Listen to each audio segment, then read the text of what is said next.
Dios les bendiga a todos, Dios les bendiga de una manera muy especial.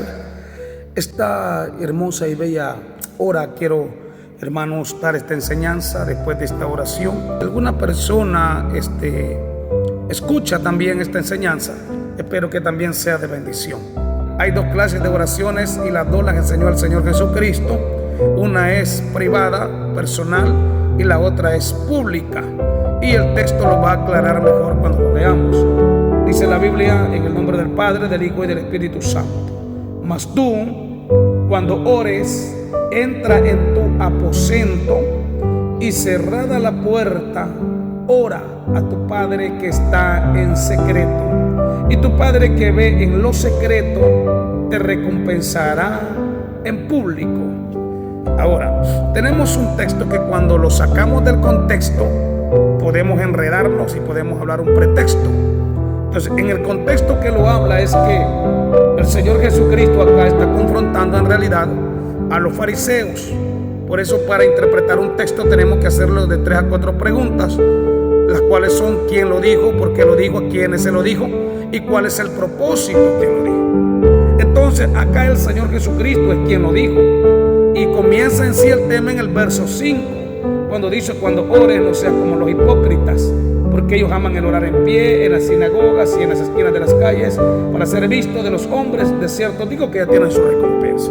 La palabra hipócrita, cuando el Señor Jesucristo la habló, se refirió directamente al Sanedrín, a los 70 sacerdotes del Sanedrín de los fariseos, y también incluyendo al número 71, que era el sumo sacerdote llamado Caifás en el tiempo de Jesucristo, porque ellos oraban pero no tenían solvencia moral. Entonces el verso 6 va directamente a los fariseos, ¿verdad? No a la iglesia gentil. Aclaro eso porque es necesario entender cuando Jesús le habla a los judíos, cuando Jesús le habla a los hebreos, cuando Jesús le habla a los israelitas, que son diferentes, los tres son diferentes. Cuando Jesús le habla a la iglesia judía o la iglesia y a la iglesia gentil. Eso también es de aclararlo, bien importante, porque no podemos atribuirle, cuando Jesús está confrontando la hipocresía de los fariseos que oraban en las plazas para ser vistos por las personas, no podemos aplicar eso a una iglesia sencilla y humilde que antes tiene un conocimiento de la cultura judía, como en el caso de nosotros. Entonces, veamos acá en el contexto que lo dice, que está haciendo un contraste, está haciendo una reprensión en sí a lo que yo ya dije, que son los fariseos, especialmente a los sacerdotes fariseos. Y dice el verso 6: mas tú, cuando ores, entra a tu aposento. Quiero explicar esto también, que es un aposento. Lamentablemente soltamos un verso, pero en realidad la gente queda a la expectativa. ¿Qué quiere decir eso? ¿Por qué el Señor lo dijo? ¿A quiénes se lo dijo? ¿Con qué propósito el Señor lo dijo? Entonces, el aposento es un lugar, y lo tengo acá en diferentes diccionarios, especialmente en la Strong's, que es el diccionario más ampliado que ha existido en lo que es la cuestión teológica. Pero el diccionario Holman, también un diccionario muy importante, y dice este diccionario Holman que el aposento es una habitación privada de una vivienda, donde Jesús animó a los suyos para que oraran, según Mateo capítulo 6:6. También señaló que ni siquiera las palabras dichas en la privacidad de una habitación interior se podían esconder de Dios. O sea, Jesucristo lo que está dando a entender en Mateo 6:6, que ni siquiera que esté escondido una persona en una habitación, en un aposento, no se pueden ocultar palabras delante del Señor Jesucristo, porque Él conoce el corazón. Ahora, quiero también explicar que era el aposento del que habló el Señor Jesucristo. El aposento era un lugar que estaba dentro de las instalaciones del templo, donde las personas bondadosas llevaban lo que es alimento, las primicias, llevaban también parte de sus granos básicos para ayudarle a las viudas y a los pobres.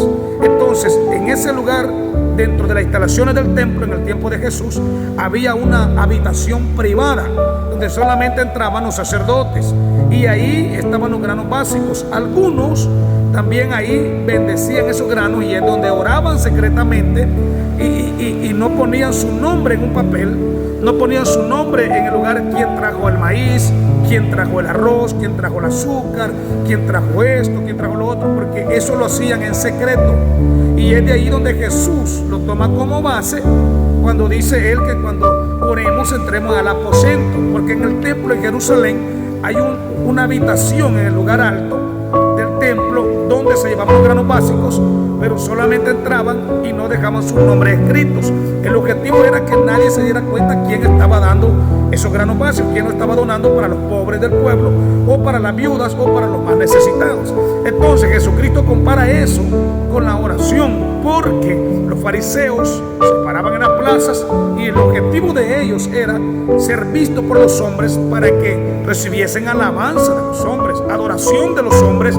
Entonces Jesucristo compara eso con la oración, porque los fariseos se paraban en las plazas y el objetivo de ellos era ser vistos por los hombres para que recibiesen alabanza de los hombres, adoración de los hombres, y ellos fueran exaltados por su palabrerío y dejaran el nombre del Dios opacado, y ellos crecer como el Sanedrín de los fariseos. Aclaro esto porque lamentablemente hay gente bien ignorante, en el sentido de que no entienden estas palabras. Y discúlpenme la palabra ignorante, pero el objetivo es de interpretar las escrituras, es sacar de la ignorancia a aquellas personas, hermanos, que no entienden las palabras, los versos de la Biblia. Y dice la historia extrabíblica, la puede leer usted incluso en la Biblia también, que el aposento es un lugar donde llevaban, o una habitación dentro del predio del templo, donde llevaban secretamente los granos básicos para poder dárselos a los necesitados, pero no tenían que divulgar quién lo daba, qué es lo que daba, cuánta cantidad llevaba. Entonces queda claro que es un aposento ahí. Entonces el diccionario Holman, o diccionario Holman, lo habla de esa manera, y también lo explica que aunque esté en lo más privado, Dios lo ve y le va a recompensar a aquellas personas que no han hecho ruido de lo que han llevado ahí. Entonces Jesús toma como base que oren así los fariseos, porque ellos están haciendo alarde de sus oraciones, se están engrandeciendo, se están creyendo más que otras personas, cuando la Biblia dice que todos somos iguales, que todos somos de carne, de hueso, todos tenemos lo mismo. Y lo dice Santiago cuando habla y los compara a nosotros los que oramos con el profeta Elías, que también Elías era hombre sujeto a las pasiones como la nuestra. De otra manera está diciendo la Biblia que somos iguales a aquellos hombres que movieron la gloria de Dios. Ahora explico esto porque dice la Biblia: cuando ores, entra en tu aposento. Sabemos que la oración es el diálogo entre la iglesia y Dios, es la plática, es la relación. Ahora quiero también que entendamos esto en el verso, que esto es bien importante entenderlo también. Y cerrada la puerta, dice, ora a tu Padre que está en secreto.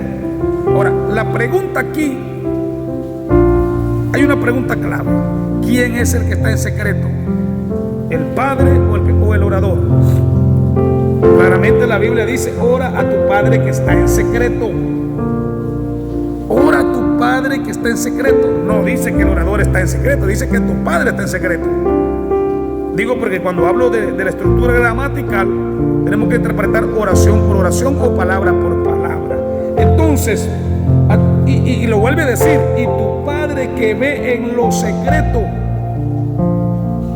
o sea, te recompensará en público. Tenemos dos interpretaciones correctas literalmente acá. Número uno, ya puse el ejemplo de las personas que entregaban en el aposento sus granos básicos. Y dos, hay un lugar donde está el Padre Celestial, y la Biblia dice claramente que Él habita en la luz inaccesible, secreto, que ojo jamás le ha visto, secreto, que nadie jamás ha palpado su ser, secreto. Entonces Él habita en un lugar inaccesible donde ojo jamás le ha visto, secreto. Entonces oiga lo que dice la Biblia: ora a tu Padre que está en secreto. O sea, Dios, en otras palabras, Dios te está escuchando. Aunque te metas en un cuarto, Dios te está viendo. Tus acciones van a ser recompensadas, porque Dios conoce que tu intención es buena. Eso quiere decir el verso.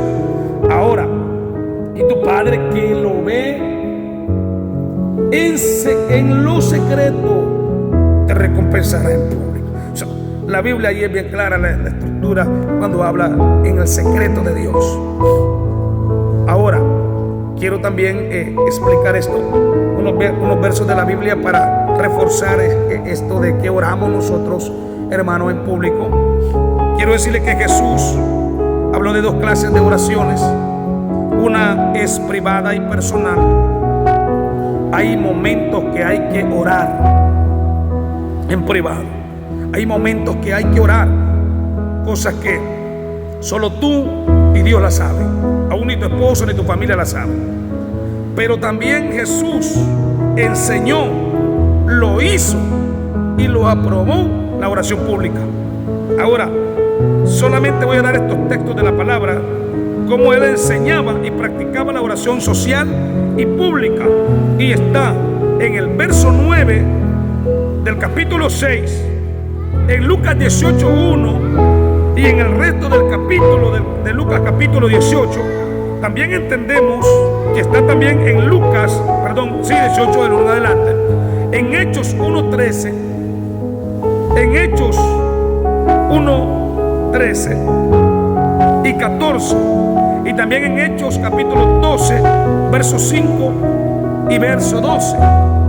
Ahí entendemos nosotros que hay una enseñanza y una oración en público. Entonces, dando estas bases bíblicas, podemos decir que, para concluir, tenemos hombres en la historia, y el primero es el Señor Jesucristo como ejemplo, que enseñó dos clases de oraciones. Una que es privada, cuando entras al aposento y das secretamente lo que Dios te pide que des de tu corazón. Y dos, lo que hacemos públicamente, como los ayunos, que hay diferentes clases de ayuno, y uno de esos es público también, que todo el mundo sabe que estamos ayunando, y hay ayunos en secreto que son más privados. Entonces, acá yo quiero aclarar esto bien clarito, como lo decimos a través de la Escritura. Gloria al Señor, para que no vaya a quedar ningún malentendido ahí. Otra de las cosas es que, ya para terminar, quiero decir, los apóstoles oraron en público. Ellos lo hicieron públicamente. Y otra de las cosas es que yo he visto hombres de Dios, ya mencioné algunos de la Biblia, los apóstoles, el Señor Jesús. Y otro es que hombres como Jorge Raskin, Héctor de la Cruz, Gigi Ávila, hombres que oraron en público, en lenguas de fuego, de poder, de gloria, que cuando estos hombres oraban en público, los estadios completamente eran estremecidos. Y usted puede buscar en las redes sociales la oración pública que hizo Gigi Ávila, por ejemplo, y ahí se va a dar cuenta cómo la gloria de Dios cayó públicamente. No se metió él a una casa, a un cuarto a orar. Basado en todo eso, nosotros entendemos que existen estas dos clases de métodos para orar. Y otra de las cosas es que no hay un método específico para orar. Uno. Y dos, no hay una postura o posición para orar para que Dios te escuche. Por ejemplo, Jonás oró adentro de un pez en lo profundo del mar, y el capítulo 2 dice: y invoqué a Jehová en angustia, y él me oyó. Desde el seno del Seol clamé, y mi voz oíste. Y dice el verso, y comienza diciendo: y oró Jonás. Y ahí lo vemos claramente nosotros, que Jonás estaba todo enrollado ahí. Jonás estaba todo enrollado ahí, y él comenzó a orar ahí. Ahora vemos hombres en las catacumbas, en la iglesia primitiva, que estaban, hermanos, encogidos unos con otros por la persecución romana, y allí clamaron. Y la Biblia dice: y ellos han vencido por la palabra del testimonio, o sea, por la sangre del cordero y por la palabra del testimonio. Estamos en Apocalipsis 12:11. Hermanos, hombres en las catacumbas, que encogidos, acurrucados, boca abajo, boca arriba, oraban, y Dios les contestaba. Ahora, vemos que no hay una postura. Cuando nosotros podemos postrarnos y tenemos el tiempo, el espacio suficiente para hacerlo, entonces nosotros, hermanos, podemos hacerlo así. Van a haber momentos en que usted va a estar enfermo, postrado cabeza arriba, postrado cabeza abajo, en una hamaca. Va a haber momentos donde usted no se va a poder levantar, no se va a poder quizás mover de una gran fiebre. Ahí clámele a Dios, ahí órele, que con esa fiebre acostado, tumbado en esa cama, Dios le va a escuchar y va a haber un milagro en su vida. Ahora, si usted está sanito, doblegue sus rodillas, dobléguelas, porque es necesario hacerla. Y Dios que está viendo ese sacrificio. Ahora, voy a terminar también con esto, hablando de lo que es el aposento. Recordemos también que el aposento alto es un lugar donde se reunieron en Jerusalén los hombres, donde fue derramado el Espíritu Santo de Dios. Jesucristo está hablando proféticamente en Mateo 6:6 que algo iba a suceder cuando se metieran al aposento. Y está hablando del cumplimiento de Hechos, capítulo 2, del 1 en adelante. Entonces, el aposento alto era una sala, una planta alta de una casa que eligió Jesús para celebrar la última cena con sus discípulos antes de ser arrebatado. Así Jesús le ordenó a sus discípulos que prepararan la sala y la comida. La tradición lo preparaba en esos lugares porque el aposento era un lugar especial dentro del templo y dentro de la ciudad de Jerusalén. Pues aclaro esto para que no vaya a haber alguna controversia. Dios me lo bendiga a todos de una manera muy especial. Necesitamos dos cosas: entender que estamos parados sobre la tierra y que somos vulnerables a lo que está pasando en nuestro medio. Y dos, qué bonito orar con la familia. Dios me lo bendiga a todos. Si alguien más va a escuchar esta oración, que sea para edificación de su vida. Dios me lo bendiga.